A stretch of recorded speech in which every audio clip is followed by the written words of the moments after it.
দেশটা স্বাধীন হয়েছে একটা দুর্নীতিমুক্ত দেশ হওয়ার জন্য। দেশ তো প্রায় জিম্ম আছিল। আজকের পর থেকে আমরা ট্রাফিক সার্জেন্টকে 1 টাকাও ঘুষ দেব না। দেশটা একটা নৈরাজ্যের মধ্যে দিয়ে গেছে। আমাদের কাছে চাঁদা যাবে, তার সাথে আমরা মোকাবেলা করব। দুর্নীতিমুক্ত সরকার আমরা চাই যে বাংলাদেশের দুর্নীতিমুক্ত একটা সরকার আসুক।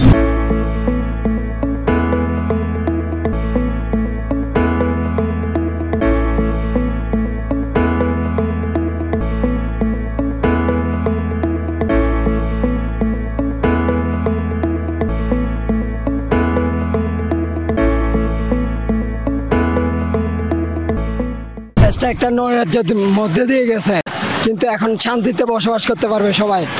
দেশটা মনে করেন আগে যে পরিস্থিতি ছিল, এখন ওটা 2-1 দিন হয়তো অস্বাভাবিক দেশটা যাবে, কিন্তু এরপর শান্তিপূর্ণ দেশটা পরিচালনা করবে। আমরা বিশ্বাস করতে পারি পরবর্তীতে যে সরকার আসবে মোটামুটি দেশটা একটা শান্তির মধ্যে দিয়ে যাবে এবং দেশটা একটা সুন্দর একটা পরিবেশ পাবে। দেশ তো প্রায় জিম্ম আছিল। ফুটপাতে যার দেখছে আমরা সবাই জিম্ম। আর আমাদের কাছে আইসা অনেক সময় দোকানদাররা মানে এরা আইসা কি করে হুমকি তুমকি দেয় এগুলো। আর এটা সাদা না দেওয়ার জন্য চাই আমরা কি চাই না, আমরা কষ্ট করে কাটতেছি না কত করে, তারপর আমরা জুলুম করে 10 টাকা 20 টাকা নিয়ে যাই কত করে। আমরা সাধারণ জনগণ, কারণ যে কোনো সরকার আসুক আমরা মনে করেন একটা খেটে খাওয়া মানুষ, যে কোনো একটা কিছু করে খেতে হবে।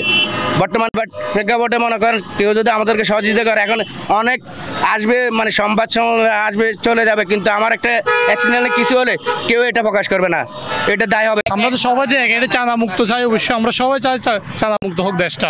এখানে কারণ সবাই চাঁদা নেয়, এখানে রিক্সাওয়ালা থেকে শুরু করে একটা হকার থেকে শুরু মানে কেউ রাস্তার পকেট থেকে পর্যন্ত কি চাঁদা নেয়। চাঁদা কেউ না দিয়ে কেউ থাকতে পারে না, চাঁদা না দিলে বস্তু দেয় না কাউকে। ইনশাল্লাহ পরিবর্তনের বিষয় হবে। মুখ খুলে অনেক কিছু বলতে হয় নাই, যেহেতু ভয় ছিল, আতঙ্ক ছিল, এখন মানুষ মোটামুটি মুক্ত হয়েছে। এখন এটা আমাদের পরিবর্তন দরকার, আমরা পরিবর্তন চাই। এটা অক্সিজেন আমাদের স্ট্যান্ডের সামনে দিয়ে আমি গাড়ি ঘুরেছিলাম, অযথা আমাকে 5,000 টাকা মামলা দিয়েছিল। টোটালি 11,000 টাকার মামলা আমি গত 7 দিন আগে আমি ছুটেছি। তা আমরা এই মামলা মানে ট্রাফিক পুলিশের এত বেশি বিতৃষ্ণ আমাদেরকে করছে, এত বেশি কষ্ট দিচ্ছে, এত বেশি আমাদেরকে মানে প্রতিহত করছে, যেটা আমাদের বলার ভাষা নাই। অন্য লাইনের গাড়ি চালাইলে মনে করেন গাড়িটারে নেতারা মনে করেন আটকে রাখতে এগুলো। আমাদের কাছে চাঁদা যাবে, তার সাথে আমরা মোকাবেলা করব। আমরা চাই এরকম কষ্টের টাকা কেউ এভাবে মানে কি চিনিয়ে না যেন না নেয়।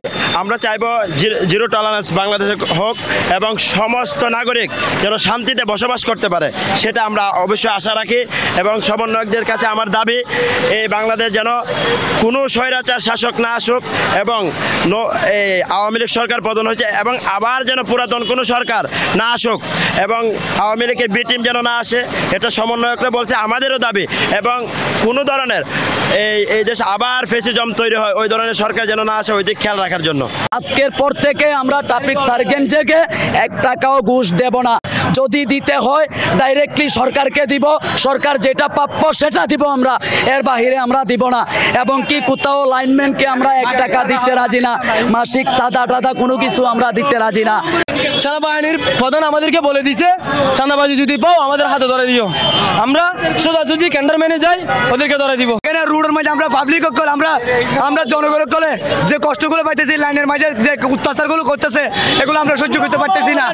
এগুলো আমরা সেনাবাহিনীর কাছে আমরা অবরোধ করতেছি, সেনাবাহিনী যা করবে সঠিকভাবে বিচার করবে।